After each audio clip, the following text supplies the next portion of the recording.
So I have to go on a bit of a nostalgia tip here because I'm not reading this off a PDF on the internet.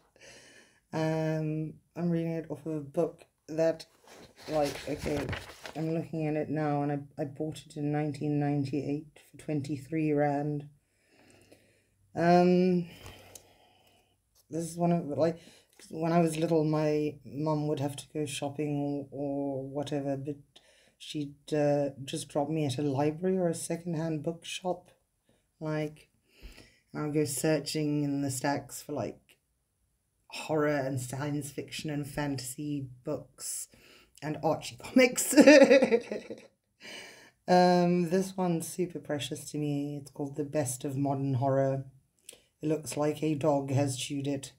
I don't know how to stop the page turny noises, so there's going to be that. But this is the first that I'm going to read from this book because there are a lot of really good ones in. And this one is called Salvage Rites by Ian Watson. So the little introduction at the beginning goes, British writer Ian Watson is one of the most significant writers and critics to emerge in the last 20 years. From the publication in 1974 of his first novel, The Embedding, for which he was the runner-up for the John W. Campbell Award, he has been lauded for his excellent and thought-provoking writing.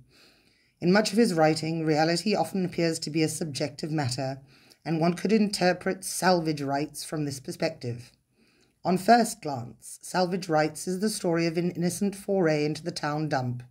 Quite obviously, however, Ian Watson had considered the matter of rubbish and comes up with a dark vision indeed of a trip to the junkyard.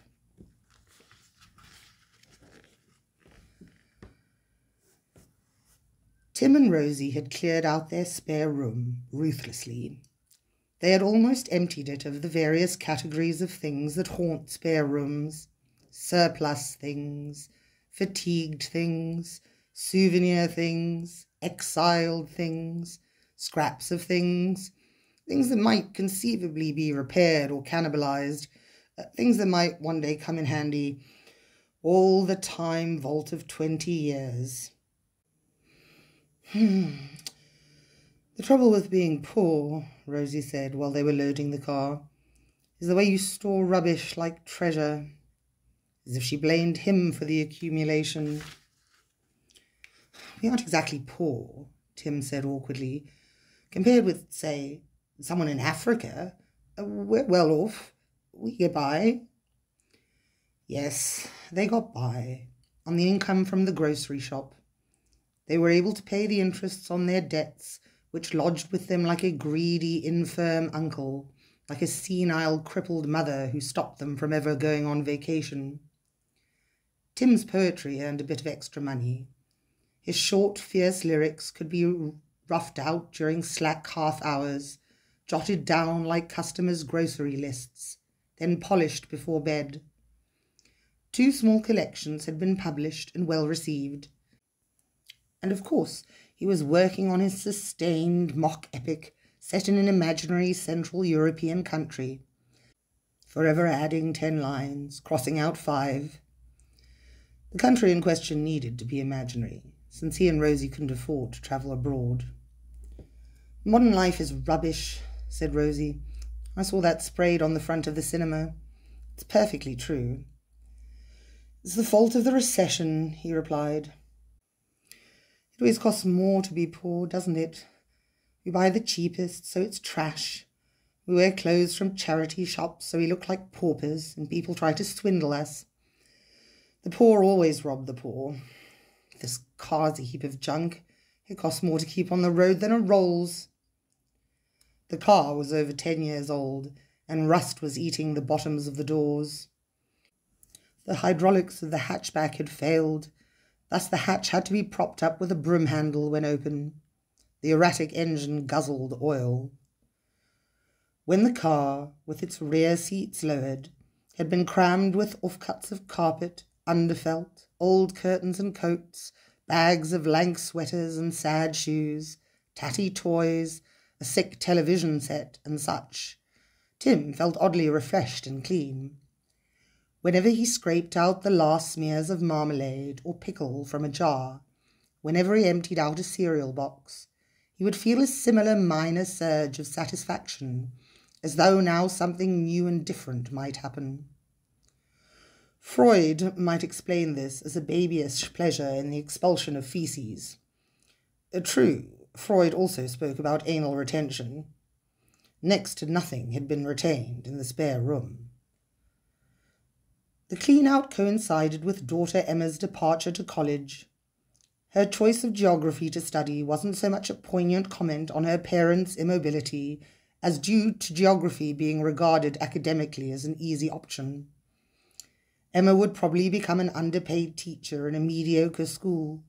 She might marry another teacher. Emma didn't know this yet. Kids were as bouncy as bunnies before the fox ate them or the winter froze them. Nature pumped the hormone of optimism into each generation. In recent years, Tim had reconciled himself at last to dwelling in the geography of the imagination. So the house above the shop was doubly empty. It was empty of accumulated clutter and empty of Emma. Sadly, yet somehow refreshingly empty, like the late autumn Sunday itself. The sun shone brightly on the empty street. People were still in bed, sleeping in. But the public dump 5 miles away would be open, dawn till dusk. Junk, repeated Rosie. Tim hoped she wasn't going to turn bitter when it came time to throw their past away.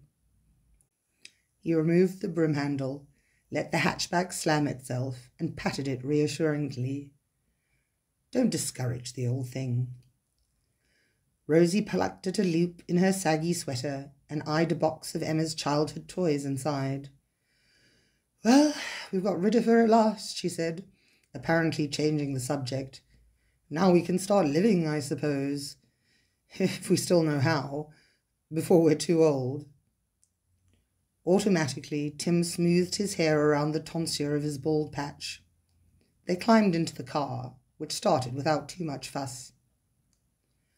As they drove off, Rosie said, If we won a fortune, I shouldn't be able to spend it, you know. I could never bring myself to buy a coat at new prices, or a meal in a restaurant, or a proper hairdo. It would seem obscene. I've been trained. Me too. I wonder how we'd win a fortune. He spoke flatly, not asking. Most houses and gardens they passed were blank and lifeless, but one man was out washing a car with last year's registration. Tim hardly knew what model it was. He failed to imagine himself driving it.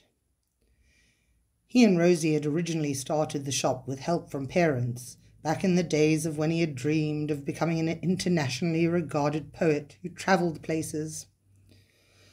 Parents were now all dead. Legacies had gone to assuage the upward creeping debts. Beautiful day. Rosie said nothing in reply. She pulled down the sun visor briefly and sought wrinkles on the mirror on the back. My hair needs cutting, she said presently. Go to a hairdresser's, he murmured. I'll do it myself, as usual. Tim thought he needed a haircut too. When you wore cheap old clothes, short hair was best. The roots are showing, she said. That's fashionable nowadays. Look, you said we ought to start living. If you couldn't ever splash out in a restaurant, how can we start living? A bit of a contradiction, isn't it? An economic contradiction. Why should we have to own a shop? The state should own everything. There shouldn't be private cars either. There should be enough good buses and railways. True, but there aren't. The services have been castrated. A poem occurred to him about eunuchs in Arabian robes driving harems of passengers who peered not through windows, but through intricate lattices. The dump would be open today, because the dump was a market too, a bazaar of sorts. just like charity shops sprouted like fungi in any temporarily empty commercial premises in town, selling the rags of richer people to poorer people to send aid to the totally poor in the third world. So, with deliberate decline of the economy, rubbish dumps had changed their nature. Concessionaires bid for the salvage rights. Anything reusable was sold back to the public. Ecological recycling? Logic of poverty? One or the other. Tim and Rosie had visited the dump outside town a year before and bought a washing machine for a song. The machine worked for 3 months before breaking down. Cheaper than renting with an option to buy. Now, the carcass, with holes cut in it, acted as a compost bin in their patch of back garden. According to gossips visiting the shop, the dump had since undergone a further metamorphosis. A hot drink vending machine had been installed so that browsers could refresh themselves with a plastic cup of coffee. That summer, an ice cream van had visited the dump most weekends. Next thing, he said, people will be having picnics at the dump. There'll be a play area for kids, tours of the infill, bulldozer rides, déjeuner sur le dump. What? The Manet painting. Imagine that fellow and his naked mistress sitting on the dump drinking champagne. I presume she'd have to wear a bikini. A poem? Manet at the dump. Maybe. What word rhymed with rubbish? Driving along the 2-lane road between the first ploughed empty fields of the countryside, Tim spotted a cloud of gulls milling in the sky over the sprawling infill across the dump, like so many scraps of white paper. Rusty corrugated iron sheets walled off the visitors' zone, which they entered in low gear, the suspension creaking ominously as the car humped itself over the sleeping policeman ramp. A large concrete yard was lined with bulky rubbish bins, into which their car could probably have fit. Down one side, the high bins were already loaded with rubble. Those along the opposite side were empty. However, most were roped off with a notice prohibiting use. An arrow pointed to the far end, where several bins stood behind notice boards indicating glass, garden refuse, metal. Those bins were already full. Sunlight glared from a pile of windows. A battered bulk shipping container the size of a railway carriage blocked the view beyond, though another mounted wooden arrow pointed beyond it. Nearer to hand stood a black oil sump and a bottle bank painted camouflage green that resembled an armoured car, with slots for clear and coloured bottles reminiscent of muzzles from which howitzer shells could be fired. A score of ripped-off doors were stacked against one end. Tim stopped the car by a truck trailer that was packed with a mound of old clothes and rags. Shirt sleeves hung down as if they had tried to climb out and failed, all the breath crushed out of them. Beside the trailer, another huge shipping container, open at one end, was labelled Shop. Within, Tim saw clothes on racks, shelves of paperback books, electrical goods. A fat, vacant-faced woman of indeterminate middle age, wearing a pink parka, occupied a deck chair outside. The shop forecourt displayed collections of tools, lamp bases and shades, mirrors, ambiguous metal paraphernalia, a cocktail cabinet with the veneer peeling. Inside a makeshift pen, cobbled together from car roof racks, an Alsatian guard bitch woke to life when Tim opened the door. The powerful animal reared, barking, raving. "Chili!" screamed the fat woman. She ignored Tim. The Alsatian slumped and whined. Apart from their own car, the yard was deserted. Too early in the day, perhaps. By this afternoon, the bazaar of rubbish might be buzzing. Then the beast wouldn't be on edge. Tim stepped nervously round to the hatchback, raised it, and inserted the broom handle. He carried the first plastic bag of clothes to the open trailer and swung. The bag landed high up on the hill of garments, jamming against the roof.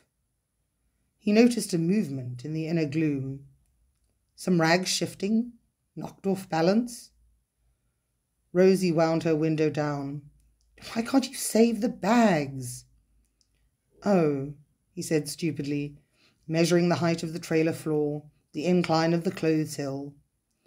Should he climb up and empty the bag?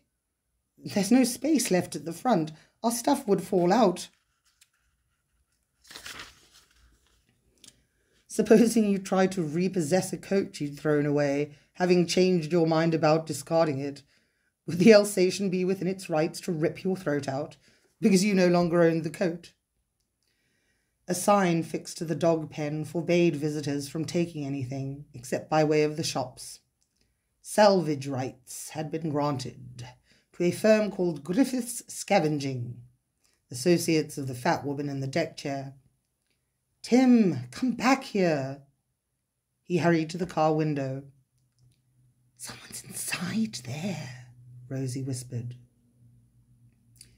In the dim interior of the trailer, almost hidden by the summit of fabrics, Tim spotted a skinny girl with ratty hair. As he watched, she ripped open the bag he had thrown and tossed the contents this way and that, examining, sorting. It's obscene, said Rosie, having your socks and knickers picked over before your very eyes. Maybe we should have washed all of our old clothes before we threw them away. That isn't funny. Find somewhere else, will you? Down there by the signs. Leaving the hatchback propped, Tim got in and started the engine. He drove down towards the other freight container and followed the arrow round behind it. Another arrow pointed the way down a long lane lined by bins. As Tim and Rosie entered the lane, shadow fell upon them from the high metal sides, and suddenly the day was cold.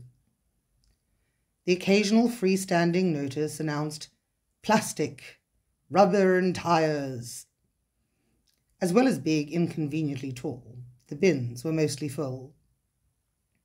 Heeding a further arrow, he turned the car along a side lane similarly walled with bins and intermittent notices. Carpeting, he read. Here we are. Get rid of that at any rate. On his second attempt, he managed to raise their rolled threadbare carpet to head height and tumble it over the metal lip. It fell dully within. From the car, he hauled the first bundle of heavy underfelt, which they had stored for years on the off chance. That isn't exactly carpet, called Rosie. Undercarpet. Same thing. What do we expect? We should sort out everything for them? Bother that. I'll toss the lot in here, clothes and all. Who cares?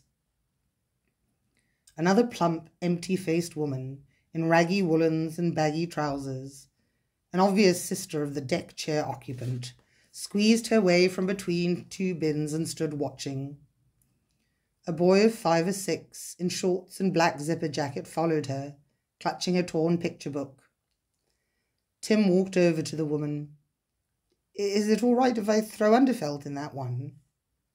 Her skin oozed grease. What? She said after a while. He repeated himself. She said, which might have meant anything. He realized that the woman was stupid, moronic.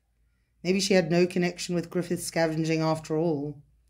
She might just be wandering around. Well, I will then. So Tim disposed of all the underfelt, awkwardly heaving and hurling aloft while the woman stared silently at him. He got back into the car.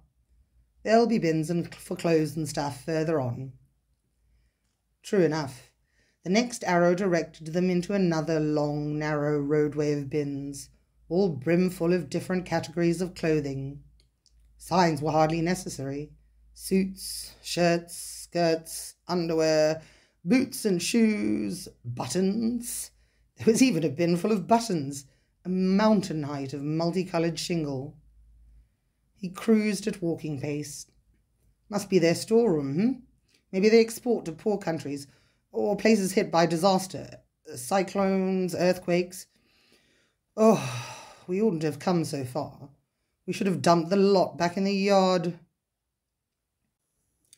A pair of acne-scarred youths in jeans, heavy steel-tipped boots, and bomber jackets emerged.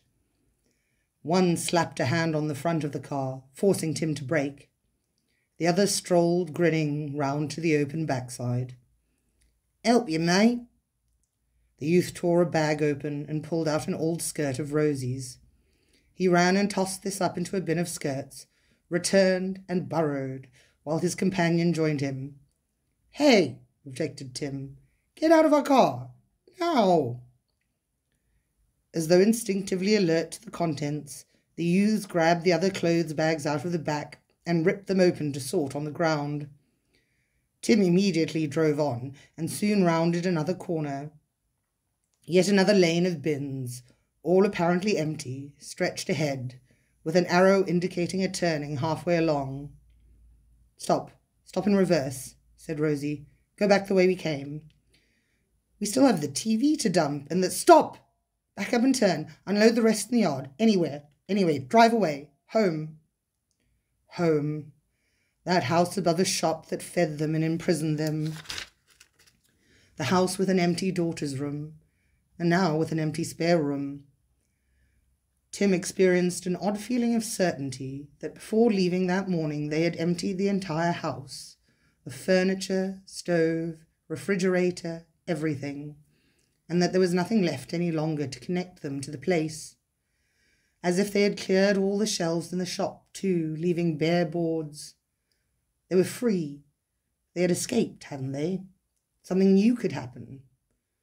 Vacant shop, vacant house, vacant debts, as vacant as this street of empty bins, as vacant as the rest of the car was fast becoming. He wished he had closed the hatchback down. Otherwise something more precious than junk might escape, might be snatched, or simply drift away into the chilly air, here between these looming steel boxes that mockingly imitated a decrepit city street. From the future, perhaps, after a war. He halted the car and shook his head to clear a cold fog of apprehension from his brain. Before he could engage reverse gear, he saw in the rear-view mirror the high front of a truck loom around the corner behind. Piston arms at attention dangled chains embracing the steel bin on its flatwood bed back. Somehow the bin truck negotiated the turn. He wondered how it could ever maneuver to pick up or deposit any of the bins ranged on either side. Maybe there was a turntable built into the chassis. Standing in the bin, as though navigating the vehicle, was the moronic woman. Suddenly, the sight of her terrified him. The truck slowly approached and honked. "It must be one way only, Rosie." Tim drove forward to the next intersection and swung down a lane of close-packed bins containing scrap metal. By the time they reached another arrow and another turn, the bin truck had already entered the scrap metal street. Tim took another turn, then another, losing the truck way behind, if it had been deliberately following to begin with. Arrow followed arrow, turn followed turn, lane of bins succeeded lane of bins. Once they had turned into the street of clothing bins, yet this led to the street of scrap metal bins, not a street where the bins were empty. Unless his memory was deceiving him. No, it wasn't. The closed bins must have been different ones. They were lost in a maze. "This is ridiculous," he told Rosie. "There isn't space for all these lanes." "We've entered the world of rubbish," Rosie whispered back, "where we've been heading for the past 20 years. The engine coughed and missed a couple of times. Tim pulled the choke half out, racing the engine, though of necessity still driving slowly. "It's all this damn crawling in first gear. The plug's soot up." The very next lane opened into a long concrete yard walled in by bins. It wasn't the yard that housed the shop. Slamming the choke back in, Tim gunned the car towards the arrow marking the exit at the far end, hoping to burn the plugs clean. He braked violently in time to enter the next narrow alley. 6 lanes later, the engine quit. Tim couldn't restart the car. "What do we do now?" asked Rosie. "Walk. I'll leave the keys in the ignition." The bins on either side stood shoulder to shoulder. They seemed twice as large as previously. You couldn't even squeeze sideways between bins, though you might just manage to crawl on your belly. The only route was the concrete road. "I wonder if this was once an old airfield." Then Tim remembered the gulls flocking above the infill, but no gulls flapped in the sky now. What's in the bins, Tim?" Not since that second yard had they passed a single sign announcing the contents. He peered up. Suddenly he understood the assorted shapes peering over the lips of the containers. Car doors. Further along, a forest of exhaust pipes like several church organs jumbled by a bomb blast. "Bits of cars," he said, opening his door. 2 lanes later, they heard from somewhere behind them the whine of a power tool and then the clanging of metal. He felt sure that their stalled car was being broken up into parts. Taking Rosie's hand, he hurried her onward and along another lane. Faintly, he heard a thump of boots and a silly, idiotic giggling. Clothes bins again. Jackets, shirts, sandals, night dresses loomed over bin tops. Before they could reach the next corner, the moronic woman waddled out from it ahead of them. She was accompanied by a big, bony, overall-clad man in his mid-40s, his thick black hair slicked back in waves, his nose an absurdly small squash blob in a large, battered face. "You need an hand, squire." Tim jerked around. One of the youths sat perched on the edge of a shirt bin behind them. The youth dropped to the ground just as his partner came wading over the bin of summer dresses opposite. He leapt down too. "Show us the way out of here," cried Rosie. "No, go away. Leave us alone." The 2 youths rushed and clamped Rosie by the arms. At the same moment, the man seized Tim, who struggled uselessly. The grip was like granite. "You need a hand," the youth repeated. The plump woman ambled forward. While the man manipulated Tim like a toy or a life-size doll, the woman undressed him, taking her time about it, tossing his clothes up into various bins. Soon Tim shivered nakedly, still held tight. Then it was Rosie's turn. Their captors led Tim and Rosie, both stripped naked, to the turn and released them, thrusting them into the next steel and concrete lane. "Get on now, squire." The woman and her 3 companions remained at the intersection, blocking any return to the bins where Tim and Rosie's clothes and shoes had been discarded.